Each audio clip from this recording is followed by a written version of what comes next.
তো ঋণ সহায়তা কি একবারে পাবে না কিস্তি আকারে আসবে সে বিষয়ে বিস্তারিত জানতে চাই।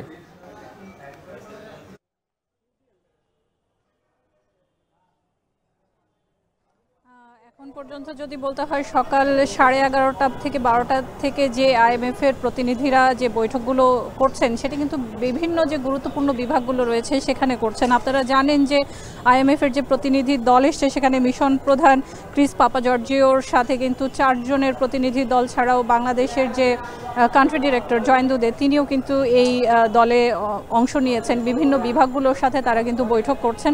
খুবই গুরুত্বপূর্ণ বিভাগগুলোর মধ্যে balance of payment, monetary policy বিভাগ এবং ডোমেস্টিক লিকুইডিটি ছাড়াও ফিনান্সিয়াল সেক্টর এবং ক্রেডিট ইনফরমেশন ব্যুরো বিভাগগুলোর সাথে কিন্তু তারা আলোচনা করেছেন। সেক্ষেত্রে কিন্তু আমরা বুঝতেই পারছি যে ফিনান্সিয়াল সেক্টরের যে অবস্থা, বিশেষ করে ব্যাংকিং খাতের যে অবস্থা এবং যে বিশেষ করে ব্যালেন্স অফ পেমেন্টের যে আমদানি রপ্তানির যে বিষয়গুলো রয়েছে সে বিষয়গুলো কিন্তু তারা পর্যবেক্ষণ করছেন এবং তারা কিন্তু এরই মধ্যে কিন্তু জানিয়েছেন।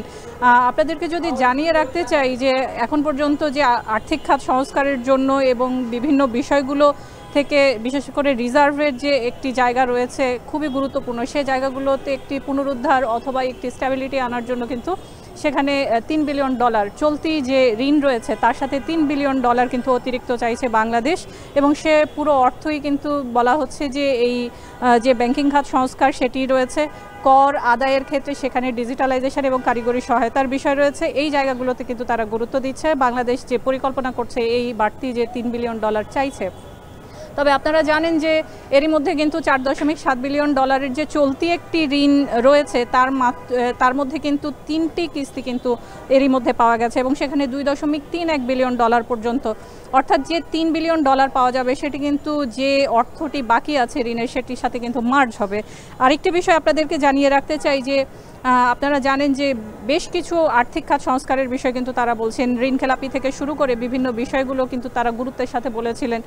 পরিচালনা পর্ষদ থেকে পরিবর্তন এবং অর্থ পাচার রোধে কী ধরনের ব্যবস্থাগুলো নেওয়া হয়েছে। বাংলাদেশ থেকে গত কয়েক কিস্তির আগে যখন পরিদর্শন করে ছিলেন আইএমএফের বিশেষ করে প্রতিনিধিরা, তারা কিন্তু প্রতিবারই এই পরামর্শগুলো দিয়ে গেছেন। সেক্ষেত্রে মনিটরি পলিসি যদি টাইটও করা হয়, কঠোর করা হয়, সেটি কিন্তু খুব বেশি কাজে আসেনি। তবে এবার যে বিষয়টি কিছুক্ষণ আগেই গভর্নরের সাথে যখন মিটিং হচ্ছিল তখন কিন্তু গভর্নর একটি বিষয়ে তাদেরকে জানিয়েছেন যে আর্থিক খাতের সংস্কারে যে পরিচালনা পর্ষদ বা এই জায়গাগুলোতে পরিবর্তনের কথা বলা হয়েছিল সে জায়গাগুলো কিন্তু বাংলাদেশ সরকার এবং বিশেষ করে বাংলাদেশ ব্যাংক কিন্তু করেছে।